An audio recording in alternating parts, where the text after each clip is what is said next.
অগ্নির বাড়িতে যাবে বলে মামা বাড়ি তালা দিয়ে দেয় কথা, আর সেই চাবিটা অগ্নির কাছে দিয়ে দেয়। অগ্নি বলে, তুই তোর বাড়ির চাবিটা আমাকে দিচ্ছিস? কথা বলে, হ্যাঁ, কারণ আমি আপনাকে নিজের থেকেও বেশি বিশ্বাস করি পাচক মশাই, আপনি এই চাবিটা রাখুন। এর মধ্যেই জুনি বলে, হ্যাঁ রে কথা, আমার কি ওই বাড়িতে যাওয়াটা ঠিক হবে? কথা বলে, হ্যাঁ তুই যাবি, চল আমাদের সাথে। প্রত্যয় বলে, বিগ ব্রো, মেজো মামি কোনো অশান্তি করবে না তো? অগ্নি বলে, করলে করবে, আমি সবটা দেখে নেব।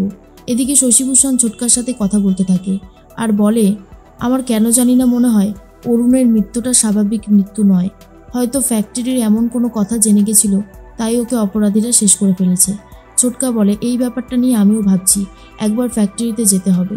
মিহির সব শোনার পর বলে, বাবা কি দরকার, আমি আছি তো, আমি সবটা সামলাবো। এর মধ্যেই প্রি তখন বলে, আচ্ছা বাড়িতে কি হচ্ছে এখন? তখন লেখা বলে, চুপ, এখন একটাও কথা বলবি না। মিস্টার দত্ত ফোন করেছে। শশীভূষণের সাথে কথা বলতে থাকে আর নর্থ বেঙ্গলে যাওয়ার জন্য অনুরোধ করে। শশীভূষণ বলে, আমি তো যাব না, কিন্তু আমার বাড়ি থেকে অনেকেই যাবে। আর তখনই লেখা বলে, একদমই তাই, এবারেই আমি বিয়েটা ঠিক করে ফেলবো। প্রি তখন একদমই বিয়ে করতে চায় না, কিন্তু অন্যদিকে দেখা যায় জুনিও এই বাড়িতে আসতে চাইছিল না। কথার জুনি অগ্নি চলে এসেছে। জুনিকে দেখার পর প্রচণ্ড রেগে যায় চিত্রা। জুনি ঠিক করে হোস্টেলে যাবে, কিন্তু শশীভূষণ বলে, অরুণ আমার ছেলের মতো, আর তুমি হলে আমার নাতনি, তাহলে তুমি কি করে হোস্টেলে থাকতে পারো? তুমি এই বাড়িতেই থাকবে। কিন্তু জুনি থাকতে চায় না। কর্তাদিদা বলে, জুনি এরকম করতে নেই মা। তখন অগ্নি বলে, আচ্ছা ঠিক আছে, কয়েকটা দিন তো আগে এখানে থাকো, তারপর ব্যবস্থা আমি করে দেব। এদিকে লেখা বলে, আর কথা, আমরা কিন্তু সবাই নর্থ বেঙ্গলে যাব। প্রিয় এই বিয়েটা করতেই চায় না। অগ্নি তখন বোঝায়, দেখ একবার দেখতে তো ক্ষতি নেই, চল না সবাই মিলে ঘুরে আসি, মজা হবে অনেক। কথা যেতে চায় না।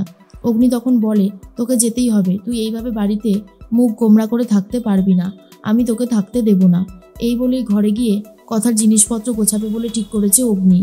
আর তখনই কথা ভাবে, ফ্যাক্টরিতে গেছিল মামা, এমন কোনো কথা আছে যেটা জেনে গেছিল, সেটা জানাতেই যাচ্ছিল কর্তা দাদুকে, তার মধ্যেই অ্যাক্সিডেন্ট। পুরো ব্যাপারটা আমার কাছে একটা ঘটনা বলে মনে হচ্ছে, যেটা কেউ ঘটিয়েছে। জানতে হবে কে এই সব কিছুর পেছনে রয়েছে। আর অগ্নিও ঠিক করেছে কথাকে সাহায্য করবে। আসল অপরাধী মিহির কি শাস্তি পাবে? আর চিত্রাও।